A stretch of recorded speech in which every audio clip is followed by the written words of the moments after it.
All right, so in this lecture video, what I'm going to be going over is how we name muscles. So the idea of all those names that you're looking at on the skeletal muscles, how do we get to those? Like, what are the features of those? What are the parts of those? Again, how do we learn those? Okay, so let's start talking about kind of the main pieces that we're going to get to in terms of what's happening within a particular muscle. Okay, so the things that you have been learning about a muscle are the idea that you're learning its origin, its insertion, and its action. Okay, so what are those?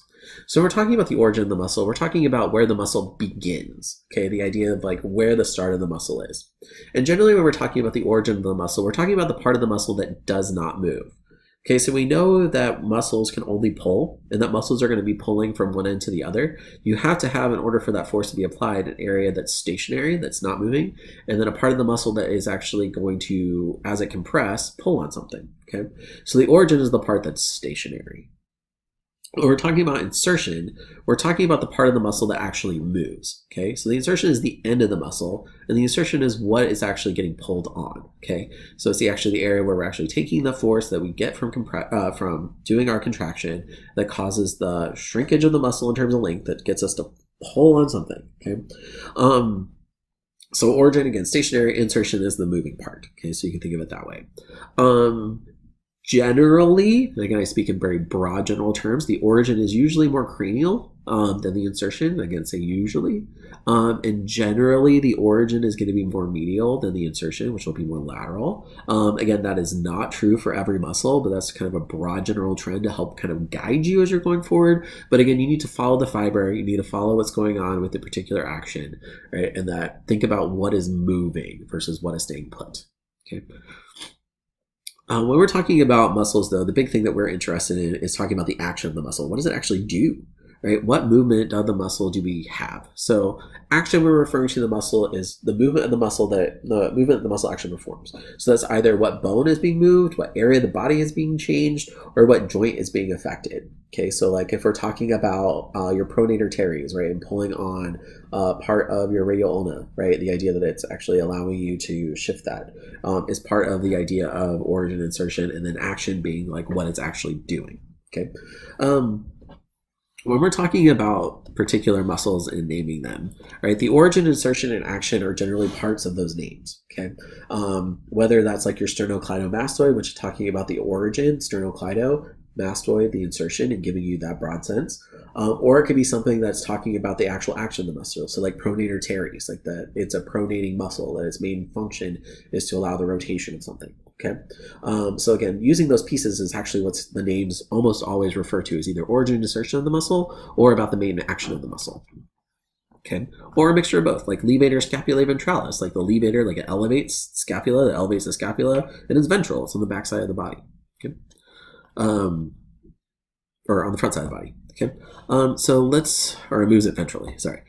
So primary action. So let's talk about with action, there are some other things that happen in terms of the overall actions. That's why, as we've been learning them, I've been saying there's a lot of different actions that muscles can perform. The first is that if we have an action, it's going to be first the prime mover, so the prime motion that muscle does. So the muscle chiefly is responsible for this type of movement. Remember that anytime there's a prime mover, there's going to be some antagonist that's going to be there that's going to be doing the opposite. Okay, if the muscle is functioning as an antagonistic muscle, the muscle whose action is opposing whatever the protagonist muscle is, or whatever the first muscle is. So in anatomy, we don't say like protagonist or antagonist. I was just trying to relate those terms to things that you see in English. But the idea is that we have an agonist muscle and then we have an antagonistic muscle. So an agonist muscle is like the prime mover, and one antagonistic is the one that's going to be opposing the action. And then sometimes we have muscles that are functioning as synergistic muscles. Again, they help the prime mover work efficiently. And it's usually something that's near the insertion. So when I think of synergistic muscles, I think of like in humans, the pectoralis major and the pectoralis minor. They have very similar functions, right? But the pectoralis major does like the main workload, and then the minor is there to help support it.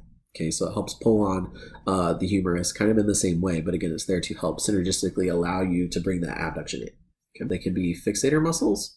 By being a fixator muscle, what it allows you to do is kind of like just provide stability at the origin. Okay, we're not going over any of those really, but just know that that's there.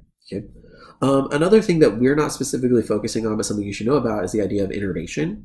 So innervation is actually the nerve signal that sends that action to the muscle. So we can actually trace the nerve from the central nervous system down through all down through your body to that particular muscle, and we can see which nerve is actually sending the majority of that signal. So there are cranial nerves that you would normally learn or could learn and focus on, but that's not so much for the scope of what we're looking at. But just know that there are nerves that are sending that, and that's something that you can learn about every single muscle. Okay. The other thing to think about with musculature is that there's an axial musculature and an appendicular musculature, right? The idea that you've got both of those that are there. Axial musculature, like your axial skeleton, are parts of the body that are rise, or kind of the origins that are there. And that's 60% of the human muscles are from the axial ones.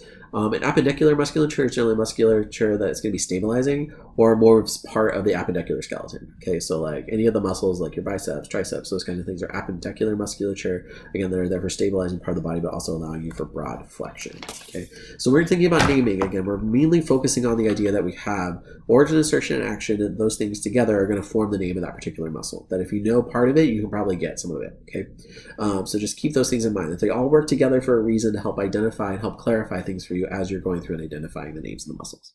Okay, all right.